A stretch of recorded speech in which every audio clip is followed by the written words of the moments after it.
Good morning, everyone. Say good morning, Ricky. Look, camera. Hey, good morning.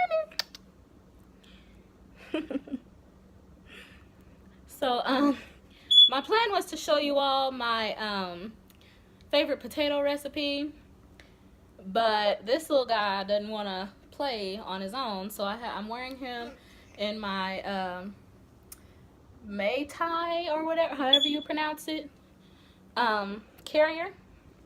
And I'm gonna try to continue to show you all the recipe, but we'll see how it goes. I've cut up half of my potato and it's already browning. So yeah, I need to go ahead and do this if I'm gonna do it, I guess. So I'll go ahead and start. Oh, by the way, today is my 7th vlog in a row, my 7th day vlogging in a row. So if I get it up tomorrow morning, that'll be 7 consecutive days of vlogs going up on my channel. And I'm very proud of myself for that and very excited about that. So let's get on with this potato recipe. Sorry guys, for some reason this part got cut off, but I have 1 chopped up russet potato, 1 chopped small sweet onion, part of a red bell pepper, green onions, salt, pepper, and garlic powder. Alright, let's get this started. I have to be very careful because I'm wearing the baby, so it might be a little slow and a little awkward. Add the potatoes to the heated pan with oil, and then I'm gonna season with salt and pepper. I need both hands to do that. I've got the salt, the pepper, and the garlic powder in there, and I've stirred it up some. I have the heat on just about at high, not quite at high. I guess this is my version of potatoes O'Brien. We're only going to stir this occasionally so that it gets nice and brown on the side that's touching the pan before we stir it again. So I'm going to leave it alone for now, and I'm going to stand here and watch it and make sure nothing's burned. Alrighty, they've been cooking on this side for a while, so I'm going to go ahead and stir them. I'm going to let them cook a little bit longer. Onions and peppers. I'm going to get the rest of that out of there off camera, and I'm going to add some more salt and pepper. And don't forget, I reduced the heat. That's like medium high. I have it on a 6 now. I had it on an 8 or a 9 before to cook the potatoes. And now I've reduced it to about a 6. So however that translates on your stove. Ricky. However that translates on your stove, just reduce it. Ricky! Just reduce the heat about that much. Somebody wants to help me cook. Well, really, somebody wants to help me vlog. Y'all, if you're gonna cook in Babywear, make sure you're very, very careful, okay? Make sure when you put food into the pot, that you do it with the baby not facing the pot, because oil can splatter upward. Make sure when you stir, you do the same thing. Make sure if you're holding a hot cooking utensil that you make sure you don't touch it to the baby. Make sure no matter how far the baby reaches that he or she cannot touch the stove or the pot or the cooking utensils. And if you don't think you can do that, don't do it. Be safer. Be more safe than sorry. I'm a pro at this point, so I'm all good. But if you don't think you can do it, don't. And I didn't do it until I thought I could, until I was really good at baby wearing and had been doing it for a while. And yeah, I hope you guys are enjoying these recipes. By the way, both of these recipes that I've shown you are vegan, but you can make this vegetarian, not vegan but vegetarian, by adding cheese on top and putting it in the oven. And I do that all the time, but I just don't feel like grating cheese today. I don't use pre-grated cheese too much because of the anti-caking agents and stuff. It's like stuff that they have to put on the cheese to keep it from caking together if it's pre-shredded. So I like to shred my own, but I don't feel like it today, and especially because this little booger isn't gonna let me put him down. So yeah, I'm not gonna do that today, but I do eat it like this all the time. I'm not gonna be missing the cheese. It's delicious just the way I'm making it right now. But yeah, I'm gonna cook it until the onions and peppers have softened some, and then I'm gonna make sure that the potatoes are tender, and at that point we'll add in the green onions and it'll be done. By the way, these recipes I'm showing you are like tried and true. Like, I make these all the time. There was a point where I was eating like 4 pounds of Brussels sprouts a week. And you know, there were some other things going on, and I'm an emotional eater, and I was kind of depressed at the time, but I was kind of binging on a pound of Brussels sprouts at a time. But you know, if you're gonna binge on Brussels sprouts, But yeah, I was going through some things and I really wanted to emotionally eat, and Brussels sprouts was my thing. So I cooked that Brussels sprouts recipe a million times. I've done it differently over time, and this is the recipe. The recipe that I showed you yesterday is the recipe that I have come to make now as I've developed it over time. This potato recipe, though, hasn't changed very much at all. It was perfect the first time I made it, and it has continued to be perfect. It is so good. And, you know, these are just two meatless, vegan if you want them to be, recipes that you can just do really quickly, you know, just as a snack. I do Brussels sprouts as a snack all the time. It was a snack for me yesterday. But this potato recipe I've done as a snack and as breakfast, you know, with some fruit and stuff like that. Right now it's kind of like brunch. It's like 11:30.